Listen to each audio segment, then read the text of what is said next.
Thank you for joining the AAN's Resident Lecture Series Subspecialty webinar. Today's topic is AQP4 positive NMOSD, past, present, and future. Our presenters today are Dr. Havard Coiro, Dr. Caitlin Palmer, and Dr. Justin Abetamarco. Dr. Havard Coiro and Dr. Palmer are both clinical neuroimmunology fellows at the Cleveland Clinic Mellon Center. They are joined today by Dr. Abetamarco, a staff physician at the Cleveland Clinic Mellon Center. Thank you all for presenting today. All right, so as Dr. Vadamark already said, we're excited to be here. We're going to be talking about AQP4 positive NMOSD. We're going to start with talking about the past, where we're right now, and the future of the disease. So our objectives for today are first to discuss the pathology and diagnostic criteria of NMOSD. Second, we're going to compare and contrast a little bit NMOSD and MS and highlight the unique clinical syndromes of NMOSD. And then we're going to talk about treatment options for both acute attacks and long-term attack prevention. So kind of just start us off, we'd love to know where everyone's joining from. We've got the link up there at the top if people want to join, or if you didn't catch the QR code earlier. And you should be able to like zoom in on the map. Oh, there we go. That's cool. Okay. That's I was say, we got one. Oh, nice. International. Perfect. That's incredible. We'll leave it up. Obviously, we're in Cleveland. We'll leave it up there for maybe a few more seconds just to see if anyone else joins in. Okay. Oh my goodness. Oh, wow. This is so fun. Thank you for participating. Okay. All right. I'm glad it worked for everyone. Okay. So yeah, excited to be giving this talk internationally, and we're excited to hear if people have different perspectives of what we're talking about along the way. So, and then for our second question, if you guys want to go ahead and tell us, how many NMOSD patients have you managed? We just want to get an idea of, where we're starting. oh, 1 to 5. Out of 1 to 5, yeah. Cool. Okay. All Yeah, right. so we're hoping this is going to be really beneficial for everyone. Like a high yield review for managing these patients, and then also help with like write exams and things. Okay, so first of all, we're going to go through a little bit of the history of AQP4 NMOSD. So this is kind of a busy timeline, but I'm sure some of you have heard of Devick's disease. I know I heard of it when I was in med school and then residency. It was the first time that this disease was actually described, and it was this simultaneous optic neuritis and transverse myelitis at the same time. What I didn't know is that it was first described in 1894, which was quite a long time ago. And what's even kind of crazier is that you can see it's first described at that time period, and then it's not until 2004, so many, many years later, when we finally actually get this like really good diagnostic biomarker in the form of the AQP4 antibody, which really is like defines this disease, as you'll see in our next slides. But that was a long time to get from noticing a disease to finally figuring out what it actually is. And then kind of quicker, from 2004 to then 2019, after we got the antibody, we figured out how the disease works a little bit better in its pathophysiology. So we were able to finally get now FDA-approved medicines specifically for NMOSD, which have become, again, more high yield on the right exam and stuff. So it's important to learn about these medications now that we have them. So the first thing we're going to do is just show you the AQP4 IgG. This is the key antibody. So it's an IgG1 antibody. The reason that's important is when we talk about pathophysiology on the next slide is that IgG1 antibodies can activate complement, versus some diseases that are IgG4 mediated aren't necessarily, they're not able to fix complement. So the pathophysiology is a little bit different. This antibody targets the AQP4 water channel, and that's on the astrocytic foot processes on the blood-brain barrier. So what you can see here in this slide is just some of the initial immunofluorescence staining from that first paper in 2004, showing it on like pia matter and some other CSF blood-brain barrier spaces. And the nice thing about this antibody is that it's very highly sensitive and specific. Even from this like first paper, sensitivity was like 70% and specificity was up over 90%. So it's truly like one of the best antibodies we have, I think, in almost like all of medicine with diagnosing a disease.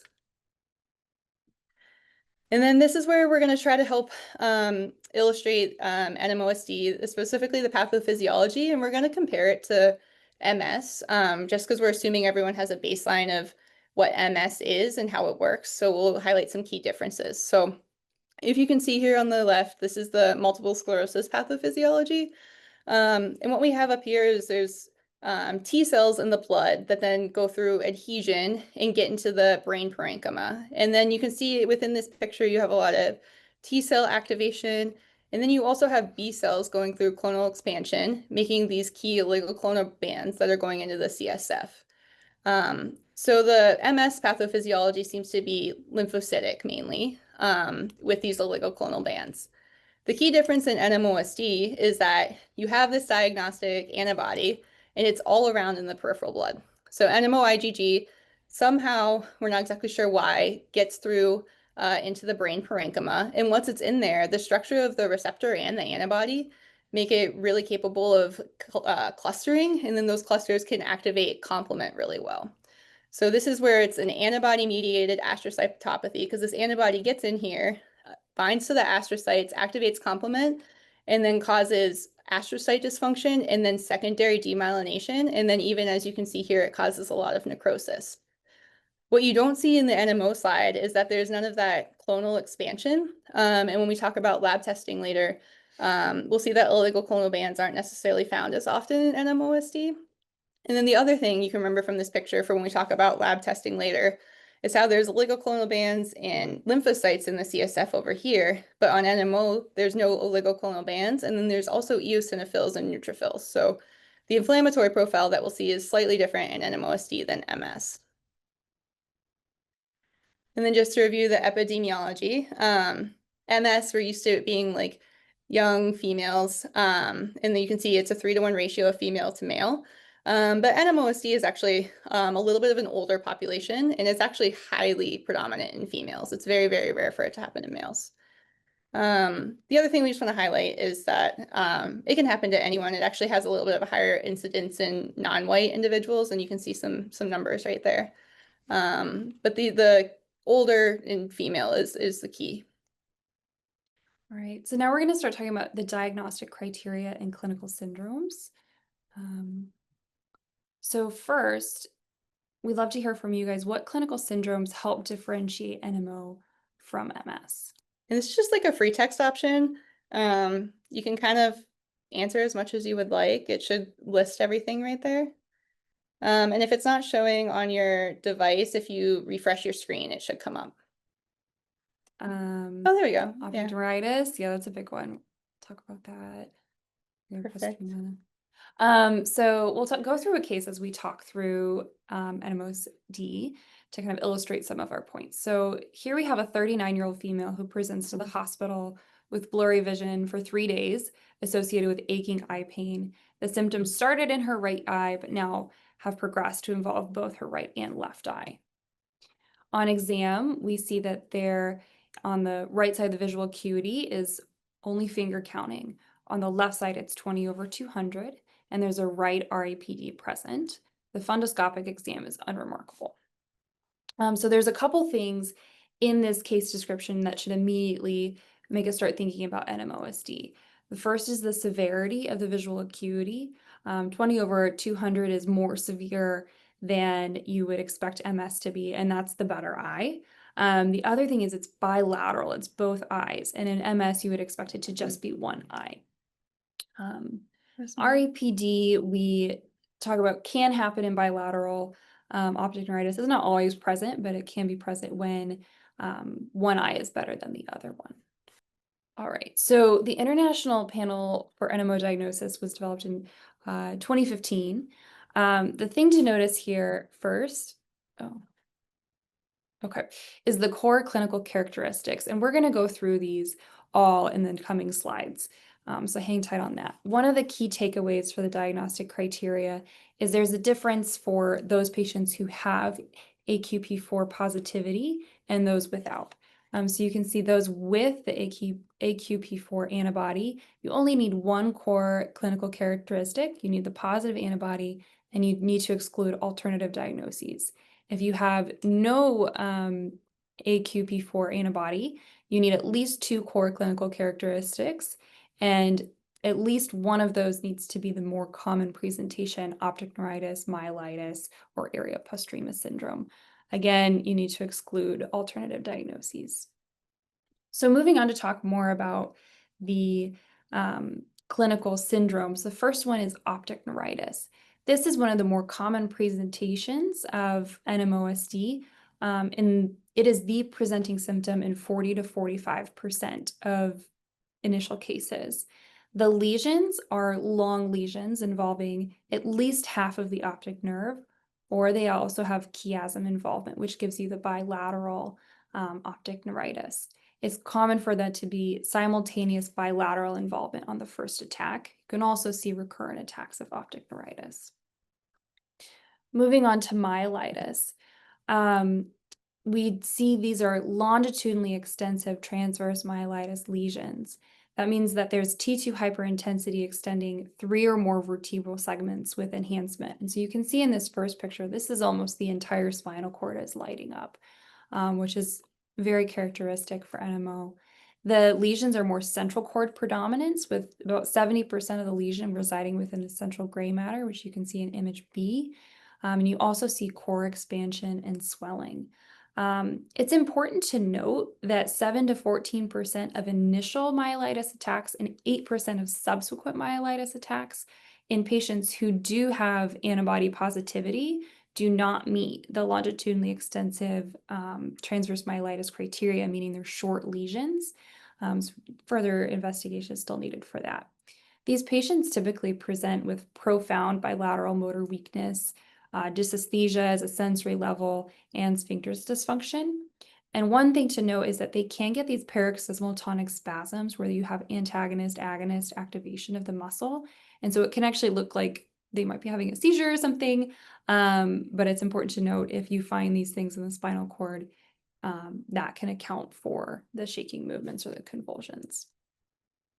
After the acute attack has subsided, you start to see chronic spinal cord changes where you get actually a cord atrophy, which may or may not have that T2 hyperintensity signal change. And so here we've contrasted and compared on the first row AQP4 NMO with MS. And so again, you can see here there's chiasm involvement, there's longer segment of the optic nerve involved compared to MS, which is more retrobulbar, shorter lesions closer to the eyeball. And then here you can see contrasting AQP4 with MS. And so you see these long lesions, central cord predominant, whereas in MS, they're more peripheral, more patchy, although both do have some enhancement. And finally, for the more common, thank you, for the more common core clinical characteristics, we have the area postrema syndrome. And so it's important to think about area postrema syndrome because this portion of the brain does not have the blood-brain barrier. And so those serum antibodies can cross more easily. You find this in the dorsal medulla, right behind the fourth ventricle. You can see with these arrows pointing out that area. These attacks are characterized by intractable nausea, vomiting, hiccups, lasting for greater than 48 hours, even a median duration of 10 to 14 days, that doesn't respond to your typical antiemetics like Zofran and things like this. You only see improvement, only partial improvement, about 11% of attacks. So a lot of these patients can have a hard time recovering from it. And that should raise your red flag of long-lasting duration, failure to respond to treatment. Maybe this is something more than just a stomach bug.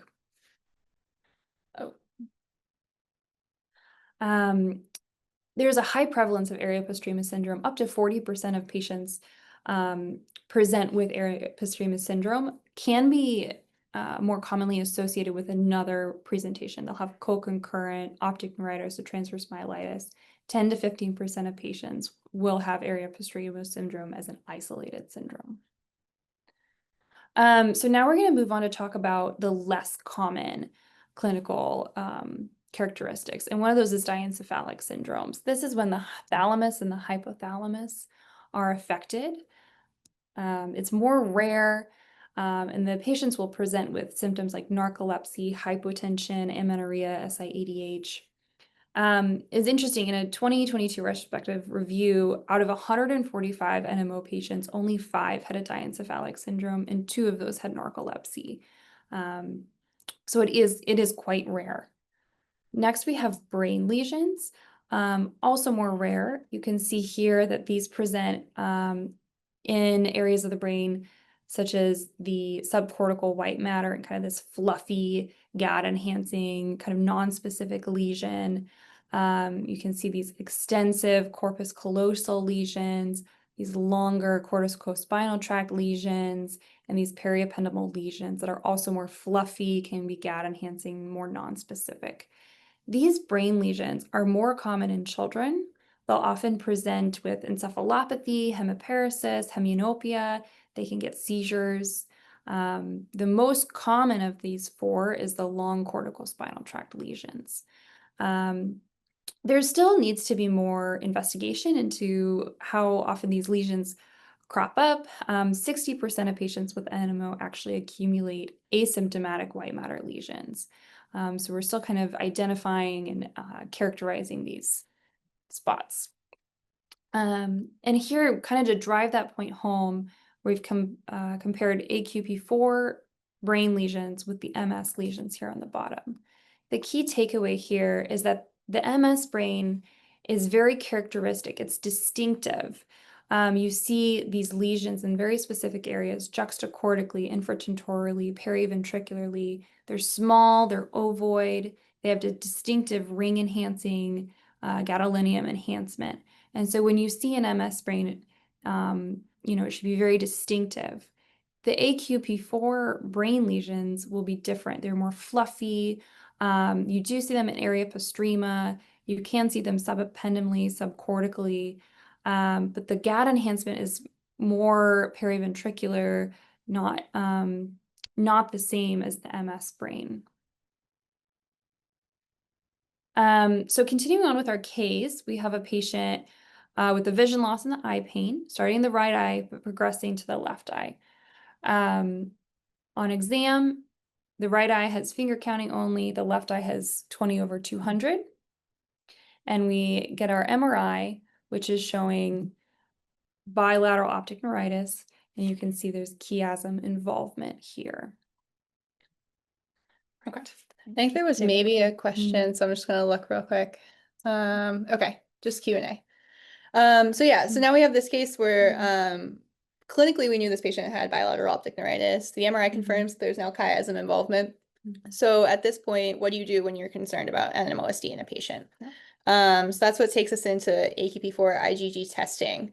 And this is probably clinically one of the most important takeaways, is that to test for NMOSD, it's a serum, ideally cell-based assay.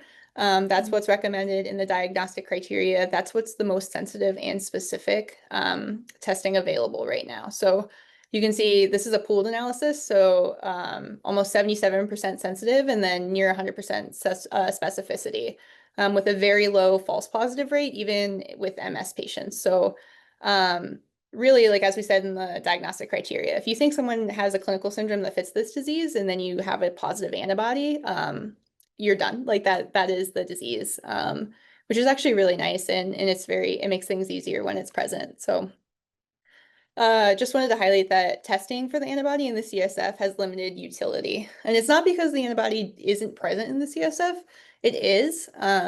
But it's just that because, as we saw in that pathophysiology slide, the antibodies are floating around in the serum, that once they get such a high level in the serum, they're automatically like present in the CSF. So one of the studies that looked at like 600 patients, I think they matched their serum and CSF testing. There was no one that was positive in the CSF that wasn't positive in the serum. So it's just easier to test in the blood rather than having to run an antibody in the CSF. So that's why you can diagnose with just a simpler, I should say, a blood test. And then just to touch a little bit on seronegative NMOSD, because it's a complicated entity right now. I know we have a lot of people from like international areas, and practice might be different. So part of the reason why seronegative or NMOSD is in the criteria is just that if you don't have optimal antibody testing available, you can diagnose someone clinically. For people that have had cell-based assays that are continuing to be negative, seronegative NMOSD is not that well defined, I'd say, as an entity. And just to highlight here, this was a 2017 UK review of NMOSD patients. So they have this national clinic where they're seeing all their NMO patients.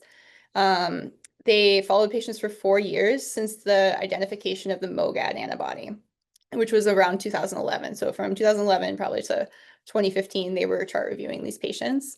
And what they found was that they had 260 patients that were in the NMO clinic. As you can see here, the first division, only about half of them actually met the most recent 2015 criteria, which is kind of, an issue in and of itself when you're reviewing these older papers, since the criteria has been changing, especially since the antibody has been discovered.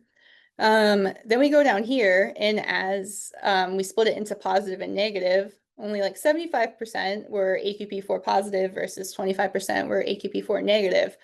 And then what's really striking is that of the negative group that we assume was, tested with cell-based assays and everything, almost half, 40%, over 40% of these people were actually had MOGAD, which we have to start to tease out in these patients as we understand pathophysiology more and we identify new antibodies. The other thing is that of those people that didn't meet the criteria, 20% of them had MOGAD too. So just painting a picture that if someone's been adequately tested, seronegative NMOSD is very, very rare, and something that needs defined better. So again, just emphasizing that cell-based assay if it's available to you, making sure we're using that. Because these are some of the other tests you can do. So indirect immunofluorescence or ELISAs, they have a lower sensitivity, so only about 60% sensitive. And then they even do have a higher rate of false positives. So if someone comes in with a syndrome, has been tested and they're negative, especially if they're at a low titer, just think about the diagnosis to make sure that you have the correct one. What we're showing here is the CSF analysis, and I kind of hinted at this when I was talking about the pathophysiology. So on the MS, remember, we had B cells with clonal proliferation of the oligoclonal bands into the CSF. So you'll often get OCBs positive with MS, and they'll be persistent. And if you remember, it was also really like B cell and T cell mediated. So you got lymphocytic pleocytosis in your CSF versus AQP4. There wasn't that clonal expansion, so there's no OCBs, or if they are, they're just transient. And then you can typically have a little bit more inflammation because you had influx of not only like lymphocytes, but you had neutrophils and eosinophils in there as well. So if you do get an LP and it's the CSF's a little bit more inflammatory and you're seeing higher neutrophils, that could maybe point you towards a diagnosis of NMOSD rather than MS. Or if you get it in a question stem, I should say too. So just to go over some of the red flags.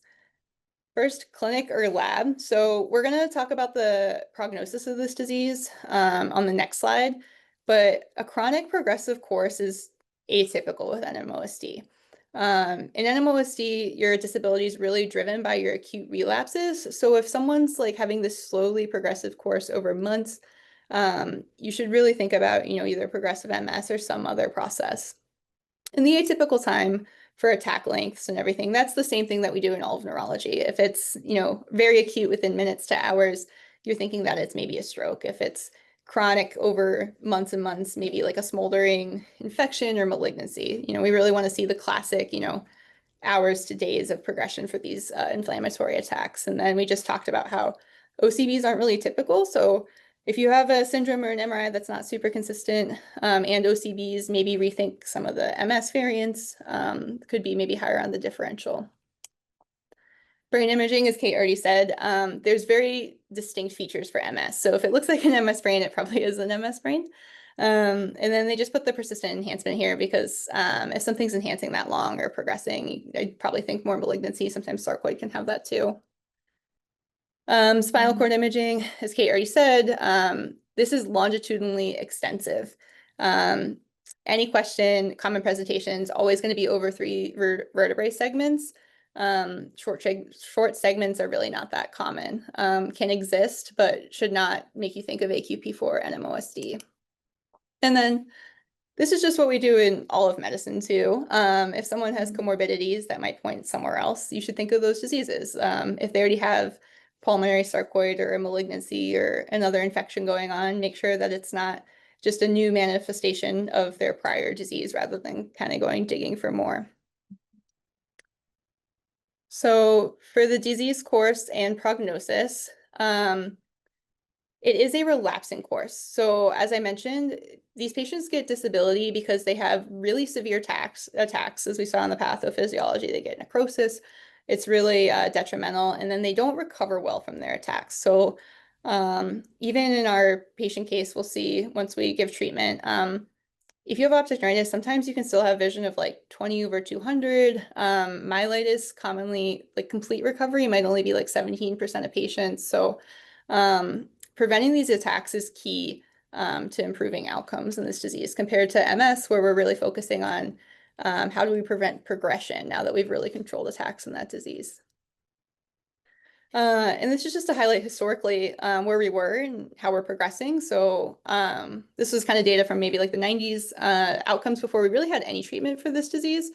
90% of people relapsed within 3 years. And then even within that first year, 50% of people had a relapse, which then leads to the next bullet where like within 5 years, people, like half of them were blind in one or both eyes and needed assistance with ambulation. And then their survival rate, wasn't great, only about 68%. And most of that's just from really bad like neurogenic respiratory failure from these attacks. Now we're getting between 2008 and 2015. During this time period, we still didn't have any of the new FDA-approved medicines that we're going to talk about, but we did have rituximab, and people started getting treated. And so their median life expectancy is now like 64 years, but they still have a higher standardized mortality ratio, meaning compared to what the expected mortality would be for similar age match controls and everything, that they still have a higher mortality. Obviously, now that we have a lot of meds that are hopefully more available to people, hopefully these numbers are getting better, but it's still a very debilitating disease. So this is our case. So given the clinical picture, which we talked about, the bilateral optic neuritis, and then the MRI findings with chiasm involvement, you send a serum AQP4 antibody test, and in the quickest lab return that I've ever experienced, you get it back immediately. And this is the patient's serum lab test. So this is the panel we just used here, but it's a CNS demyelinating panel. As you can see, it has AQP4 and MOGAD in it. And once they're positive for AQP4, it reflexes and you have a high titer of up over 1 to 1,000. So our patient is diagnosed with AQP4 positive NMOSD. So now we're going to go into talking about treatment. And so for some more pull everywhere, how do you guys manage acute NMOSD attacks? We put a couple options here, knowing that maybe people do things a little bit differently. If you guys want to answer that. All right, so we got some steroids plus plugs, steroids plus IVIG. Yeah. So that's, we'll go through it, but here that's typically what we do as well, as steroids plus plugs, which thankfully we have availability of. So going into management of acute attacks, as we kind of talked about, there's a little bit of historical two-pronged approach. One approach starts with IVMP for a couple of days. Then if there's no improvement, going to Plex. And then if there's no improvement, going to maybe Plex plus IVIG plus steroids. The other approach is to just start at Plex as soon as you have a suspicion of this. And in this, we found that response to steroids is really incomplete. In one review of 871 attacks and 185 patients, complete remission after steroids alone was only achieved by 19% of people. Partial remission was achieved by 65% of people, and no remission was achieved by 16% of people. Compared to a study that went through early Plex, where IVMP plus Plex was done. 65% of people who received this reached near their baseline versus only 35% of people who received steroids alone. There's multiple studies looking into this. One French study looked at probability of improvement with early initiation of Plex versus later initiation of Plex. Plex started at day 1, went from a probability of improvement of 50% to 1 to 5% by day 20. So this really illustrates that early initiation of PLEX results in better outcomes, greater reduction in disability scores, and less recovery delays. And so, starting steroids is typically what people do because it's the easiest thing to do when someone comes into the ED, but the sooner you can get that PLEX line in, the better. We didn't illustrate too much about IVIG on our slides here, mostly because there's just a lack of data. There needs to be more study done on IVIG and see how this compares to IVMP and PLEX as well. Again, it's all about access of care. So continuing our case, our patient was given 5 days of steroids and completes 5 sessions of PLEX concurrently. As Caitlin kind of illustrated, you can still receive a lot of disability with early treatment. Her vision improves. On the right side, she has 20 over 100, previously only counting fingers. On the left side, 20 over 60, previously 20 over 200. So that's pretty significant improvement, but still a degree of disability. Okay. Right. I think this is our last question. And like I've kind of said, since these meds are now about 6 years since approval, they are showing up on the right exam. So knowing which ones are approved and which ones aren't, and some of the mechanisms is really important. And you guys are crushing it. So you're correct. These eculizumab, inebilizumab, satralizumab, and then we'll talk about ravulizumab too. Those are all the FDA-approved medications. And natalizumab and fingolimod are for MS. So great job. And this is where we'll look at all the maintenance treatments. So historically, we had azathioprine and mycophenolate mofetil. We were using those. They were doing an okay job. They weren't great though. And as this disease is highly destructive, you don't want to be not great. So then we had rituximab, which actually isn't FDA approved for this disease. There was a clinical trial, which we'll talk about. So it's used off label for NMOSD, and it's what we had for the longest time up until 2019. So I'll highlight here, rituximab is a CD20 inhibitor, targeting some of that antibody production and everything. And here's, since 2019, so over the past like 6 years, we've had 4 new medications that are specifically approved for AQP4 positive only. And you'll see why when I talk about the trials. So the first one we had was eculizumab in June of 2019, which is down here. It's a complement C5 inhibitor. So it inhibits the highly destructive complement cascade in these patients. The next one we have is inebilizumab in June of 2020. It's a CD19 inhibitor. And the main difference between rituximab, like CD20 and CD19, is just CD19 targets a wider range of B cells, so you can get some plasma cells targeted as well. So it might deplete B cells a little bit better, but they're both used the same essentially. So the next one after that is then, which is different, is satralizumab in August of 2020, which is an IL-6 inhibitor.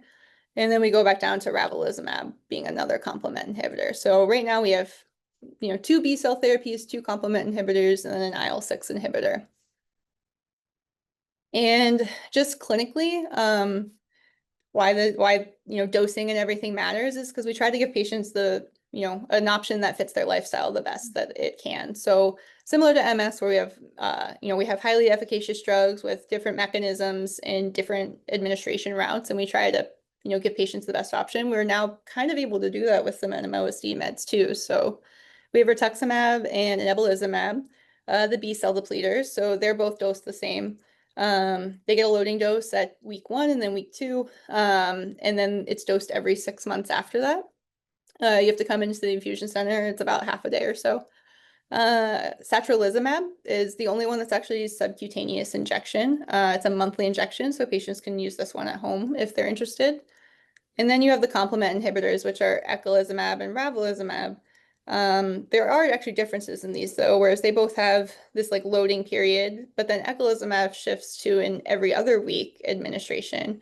And then ravulizumab is actually only every 8 weeks. So again, just seeing patients' lifestyle, how much they have access to an infusion center, things like that. You can kind of tailor the approach to what would fit them best.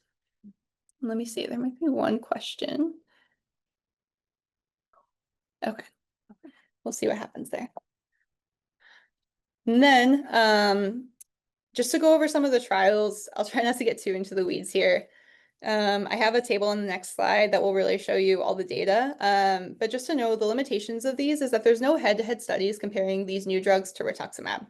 And you'll see that there's one trial with rituximab and it works really well. So we're not able to say if these new meds are better than, just using rituximab. The efficacy rates also vary a little bit between trials, but you can't really compare them head to head because you'll see there's a lot of differences with like, were they antibody positive or negative? And then also, were they allowed to be on another medication or just placebo?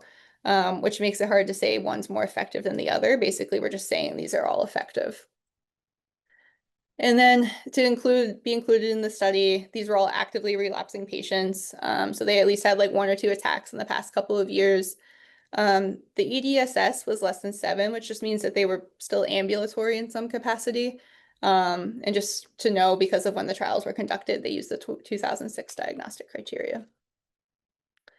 All right, so this is a key table, I guess. Take a photo, do whatever you want with it. I know there's a lot of data, so we're not going to talk too much about the trial names or the mechanisms. We already talked about that. But what I want to point out here is the key eligibility criteria of the antibody positivity. So inebilizumab and satralizumab actually included AQP4 negative patients. In the satralizumab studies, actually has specific studies on the AQP4 negative patients, which I'll highlight in a few slides, but they perform differently than the positive patients. The other thing that I want to highlight down here is that the comparator. So it was placebo, but then in some studies, it was placebo plus adjunctive immunosuppression therapy. None of these studies allowed them to get rituximab within the past 3 months. So ideally, it was kind of on the process of being washed out. But they could have been on any like of the old oral medications. They could have been on prednisone. And ebilizumab actually tried to wean them off whatever they were on and give them a 21-day prednisone taper. But it just makes it harder to say what was the effect of the medication versus what was the effect of some lingering immunosuppression. But regardless, like I said, the point of all of these is that they stopped relapses. So you can see the comparison, like 0% relapse on rituximab versus 37%, 3% neclizumab versus 43%, 12% nebulizumab, satralizumab, even 20 and 30% versus much higher relapse rates in the placebo group, and then same with ravulizumab. And then these are the hazard ratios, all statistically significant, showing you that, yes, all of these drugs are effective in preventing relapses in this disease. So this is where AQP4 negative gets a little dicey again, kind of like what we said. So this first table, these are the 2 satralizumab studies. Nebulizaumab also had AQP4 negative patients, but there weren't that many, so they didn't have a nice pretty graph to show how they actually performed. But on the left here, so this is I believe the study plus immunosuppression, but you can see a satralizumab by about 3 years or so, 85% of patients were relapse-free compared to placebo. Only 53% were relapse-free, and it even goes down to closer to 20% as is extended. That's in the seropositive group. This is in the seronegative group. It's quite striking. The satralizumab group, only 56% of them were relapse-free, which wasn't even that different compared to the placebo at 49%. You can see there was no statistically significant difference between these two. So there's definitely something unknown about AQP4 negative disease where we either need a different antibody or a different syndrome or something, that it's not performing as well as these positive patients.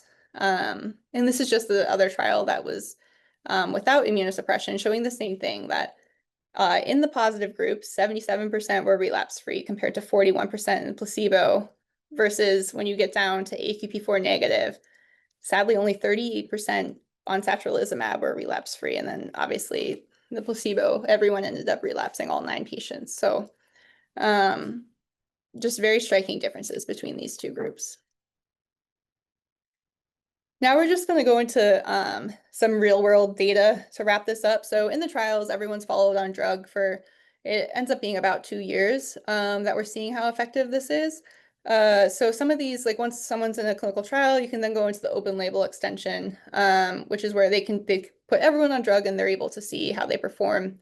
This study for eculizumab wasn't the open label extension, but it was actually a group from Europe that followed patients. I guess they had them on eculizumab off label from 2014 to like 2022. And they just finished analyzing all their patients. So they showed the relapse rates before eculizumab. In the 2 years leading up to treatment, they were having about like 1 per year. Even before that, I think the median was up to like 2 per year. And you can see the patients that were on eculizumab during that time had significantly fewer relapses, and that the rate was down to about 0. The other thing here is that it just shows the EDSS. The median was about 6 before and after treatment, which is expected. We're not necessarily going to improve patients. We're just trying to prevent them from getting worse. But the study did highlight that the EDSS in their population was just higher than the drug trials. So, like I said, the drug trials was less than 7. The median was already at about a 6. So they were just a little bit sicker. This same group did look at MRI data, and as you can see in the orange, this means did they have new new lesions or contrast enhancing lesions? And what we see here is that yes, in the brain and the spinal cord, there were quite a few new lesions and contrast enhancing lesions before starting eculizumab, and then once they were on eculizumab, there was a significant reduction in MRI lesions, which is showing that eculizumab is performing well in this capacity too. For inebilizumab, this is the open label extension of the trial. So this is just showing that these gray bars are the people that were in the placebo. And as you can see here for their open label extension, they did any inebilizumab population, which was AQP4 positive and negative, and then they compared it to just the positive subgroup. For inebilizumab, about 90% of the patients, I think, were positive, so there's not that much of a difference between the positive and negative groups, just because there's not that many negative participants. But what we can see is that obviously significantly reduced relapses, and that most relapses actually occurred in the first year on drug, and then it was even reduced as you go into year 2, 3, and 4. So after about 4 years, I think close to 80% of people were relapse-free and continuing to do well, which is encouraging. And then satralizumab, this is also the open label extension. For this one, they actually only included their AQP4 positive patients in the open label extension. So this is just time to relapse, and you can see that in both trials, at about 4 years or so, 70% of people are still relapse-free. And they had categorized severe relapses too, and they said about 90% of people were free from severe relapses. So all of these extensions basically just showing that these drugs continue to be effective long-term. So now we continue the case, and I promise we're going to wrap up soon and leave some time for questions. But we discussed maintenance treatments with our patient, and she prefers to start rituximab. She says that coming to an infusion center every 6 months sounds like the best lifestyle for me. It's been around for a long time. I feel most comfortable with it, which is kind of how some of these discussions go. So we started on rituximab, and she does well. All right. So now I'm going to go through this a little bit quickly, but we're going to talk about side effects and safety. So first, talking about the CD20 and CD19 inhibitors, rituximab and inebilizumab. You'll see all of these medications have a similar category of interaction. So the hematologic, immunologic, infectious, systemic is pretty much across the board for everyone. You can all get anemia, thrombocytopenia, more common to get infections, systemic reactions from the infusion or the injection, site reactions, headache, GI symptoms, transaminitis. These are things that we just have to monitor when the patient is getting the infusions. One thing to note for rituximab and inebilizumab is the PML risk. And so we need more data on this, but looking at rituximab specifically, there are cases reported where a patient was receiving rituximab for a hematologic malignancy, not for NMO. And they were receiving combination chemotherapy or stem cell treatment. And then you also have cases reported when patients receiving rituximab for other autoimmune diseases who were also receiving concurrent or prior immunosuppressive therapy. And so these cases are few and far in between, but they have occurred with rituximab in certain situations. Looking at the MS population, theoretically the most similar to the NMO population, the risk of PML from rituximab is low but present. The risk is 0.01 per 100 persons. Just as a comparison for Tisabri, the risk is 0.33 per 100 persons. So it's definitely higher, but it can occur with rituximab as well. We don't have great data on evolizumab yet, but the theoretical risk is the same or similar to rituximab. So that's just something that we need to counsel our patients on. Going to IL-6 inhibitors, satralizumab, you have those same categories: hematologic, immunologic, infectious, and systemic. One thing to note with the satralizumab is the transaminitis. We are a little bit more careful tracking the LFTs here. And with the hematologic variations, the neutropenia, the thrombocytopenia, it was more transient and actually resolved without dose adjustment. So arguably a little bit easier on the hematologic system. And then finally, the eculizumab and ravulizumab complement inhibitors. These are the categories that come with a black box warning for those life-threatening fatal meningococcal infections. It's required to have the meningococcal vaccines at least 2 weeks prior to even getting the medication. And you have to tell our patients that the vaccines reduce but do not eliminate the risk of the meningococcal infection. And the FDA here at least requires that there's a risk evaluation mitigation strategy program in place to even prescribe these medications. So we take it very seriously. Obviously, they're also at risk for all those other things we talked about: the hematologic, the infections, the systemic. The complement inhibitors are a little bit different infections compared to the other ones. Specifically, more commonly can get encapsulated organism infections like that strep pneumo and the Hib. And it's the category of medications that have the highest risk of infection. One study showed that 52% or 52 patients, of 52 patients, 13% experienced a serious infection and 10% died of complications of infection. One had meningococcal sepsis despite vaccination. It's important to note these are more common in patients who are older, greater than age 60 years old, or have more disability, of course. But these kind of infectious warnings just make it more important to really screen your patients who would be a good candidate for eculizumab versus who would maybe we should avoid this in. One thing to note, you guys can read these medications, but it's really important to get, again, really important to get that diagnosis of NMO secure and to differentiate it from the patients with MS. There are medications we use for MS that can actually cause harm in NMOSD and make their symptoms even worse. So that's something just to be aware of. And so since we've been talking about side effects, we'll say our patient develops frequent infections, even requiring hospitalization for some of these infections while on rituximab. She's developed hypogammaglobulinemia, and she's actually moved further away from the infusion center and is having more difficulty with travel. So given all of these side effects and life changes, she decides that she would like to switch off of rituximab. So we're going to switch her to satralizumab and is now doing well.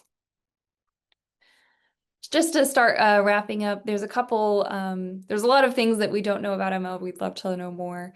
In future directions, we love to know, why is NMOSD seen with other autoimmune diseases more commonly than, for example, MS, specifically associated with myasthenia gravis and lupus. We didn't really talk about this in our talk, but this is something to think about, in the future.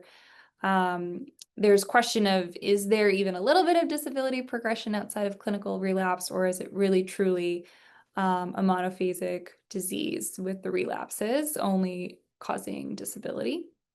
We're always looking at further treatment options. Similar to MS, we're looking at stem cell transplant, we're looking at CAR-T. There's other medications like bevacizumab. That there's been questions, is this effective in NMO? And then we didn't talk about this much in our talk either, but all of these patients, we can treat their relapses, we can prevent attacks, but that doesn't necessarily improve their day-to-day quality of life in terms of symptom management.